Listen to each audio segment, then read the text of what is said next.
네, 주택시장 상승기에는 이 분양가와 시세 차이만큼의 웃돈이 그 원래 가격의 프리미엄이라는 이름으로 붙습니다. 그런데 최근 주택시장이 하락기에 접어들면서 그 시세가 분양가보다 낮아졌고 그러면서 마이너스 프리미엄 매물까지 등장하게 됐는데요. 그 자세한 속내 산업부 남승표 기자와 함께 살펴보겠습니다. 네, 어서 오십시오.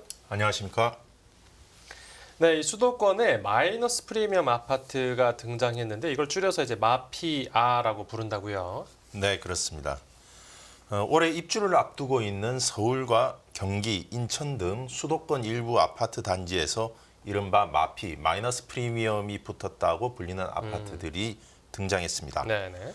네이버 페이 부동산 등 인터넷 플랫폼과 언론 보도 등에 따르면요, 가장 자주 언급되고 있는 곳은 경기도 광명시 광명 뉴타운에서 입주를 앞둔 트리우스 광명 단지입니다. 네네. 인터넷 플랫폼에 올라온 매물을 보면 국평으로 불리는 전용 면적 84제곱미터 기준으로 마이너스 프리미엄을 1천만 원에서 최대 5천만 원까지 기재한 사례를 볼 수가 있었습니다. 네. 다른 매물에서는 무피, 그러니까 프리미엄 없이 인수하라는 그런 매물도 있었는데요. 네. 이 단지는 광명 뉴타운 2구역을 재개발한 곳입니다.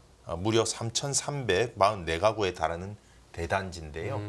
그래서 국내 대형 건설사인 대우건설, 롯데건설, 현대엔지니어링 등 세 곳이 시공사로 참여하기도 했습니다. 네네. 이 단지는 다음 달 30일부터 내년 3월까지 3개월 동안 입주가 예정되어 있는데요. 네네. 입주를 앞두고 좀 부담을 느낀 그 사람들이 물건을 내어놓고 있는 것으로 보입니다. 예. 서울에서도 이른바 이 마피 물건들을 확인할 수 있었습니다. 네. 서울 강북구 한화 포레나 미아가 현재 33건의 매물이 인터넷 플랫폼상에서 확인이 되는데요. 최고 마이너스 7천만 원의 이른바 마피를 기재한 물건도 확인할 수 있었습니다. 네. 이 물건 외에도 1천만 원대의 마이너스 프리미엄을 기재한 사례도 있었고요. 네. 물론 플러스 프리미엄을 붙여놓은 매물도 여전히 있었습니다. 해당 단지는 내년 11월 입주 예정이고 한 500세대 정도 규모의 단지라고 합니다. 네. 그런데 이 좀 수요가 그래도 좀 확실하다라고 생각되는 곳들도 지금 마이너스 프리미엄 아파트가 또 등장했습니다. 네네. 그러니까 지금 삼성전자 특수로 한때 좀 뜨거웠던 곳이죠. 경기도 평택시 같은 곳에서도 마이너스 프리미엄 아파트가 등장했습니다. 네네. 지제역 반도체밸리 제1풍경채 전용 84제곱미터 경우에는 200만 원에서 2천만 원의 마이너스 프리미엄이 그리고 해당 단지의 인근에 있는 같은 면적의 지제역 반도체밸리 해링턴 플레이스 아파트도 2천만 원의 마이너스 프리미엄 매물을 볼 수 있었습니다. 네. 참고로 평택은 경기도에서 가장 빠르게 미분양이 증가하고 있는 지역이기도 합니다. 네네. 수도권의 다른 한 축인 인천에서도 특히 인천의 대표적인 주거지라고 하면 송도가 될 텐데요. 네. 여기에서도 다음 달 입주를 앞둔 송도 자이더 스타 아파트에서 마이너스 프리미엄 5천만 원의 매물이 확인되었습니다. 네. 인접 단지인 힐스테이트 레이크 송도 4차 아파트에서도 여기에서는 좀 큰데요. 마이너스 프리미엄 7천만 원을 붙여놓은 매물도 볼 수 있었고요. 또 송도 럭스 오션 SK뷰 아파트에서도 비슷한 마이너스 프리미엄 매물을 확인할 수 있었습니다. 네, 뭐 물론 지금 부동산 가격 하락기여서 그런 측면이 크겠지만 그냥 뭐 재미삼아 청약을 넣었다가 덜컥 이제 당첨이 됐는데 뭐 막상 입주를 앞두고 자금이 좀 달려서 그냥 급하게 싸게 내놓은 경우도 있겠죠.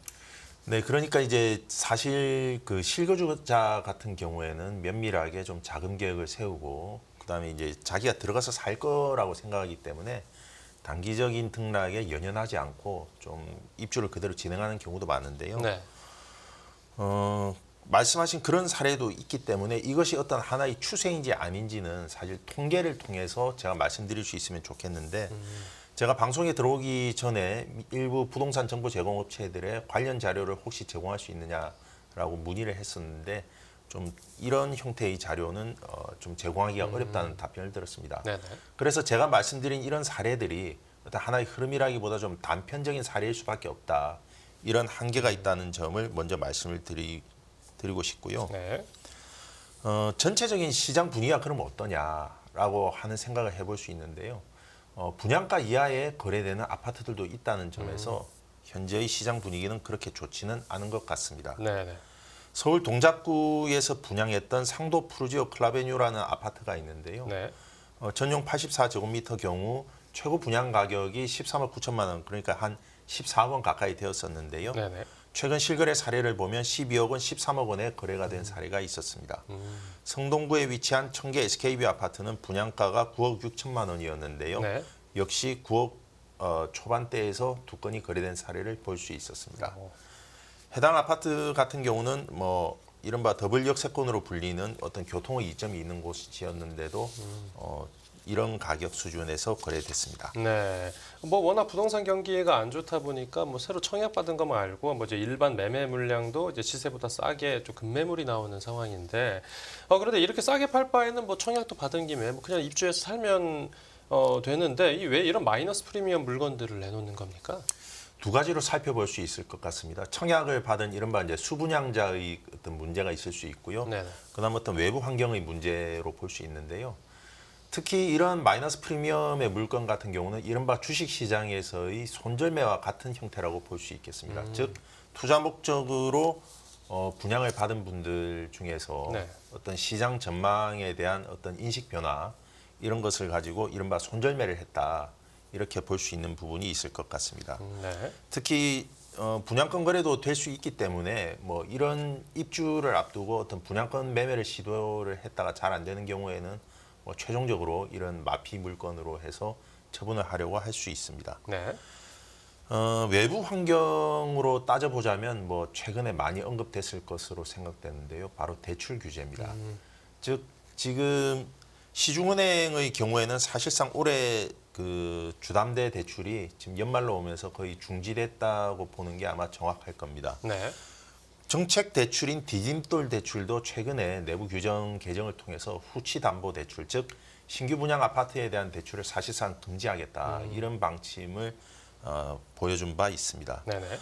아파트 입주 시기에는 보통 분양 대금의 20%에서 30% 정도를 잔금으로 납부해야 합니다. 네. 그런데 이제 이것뿐만 아니라 그동안 예를 들어서 이제 중도금 같은 경우를 자기가 자금 준비가 되어 있어서 충실하게 뭐 5회에서 6회 정도 이렇게 납부를 했다는 문제가 없는데 네.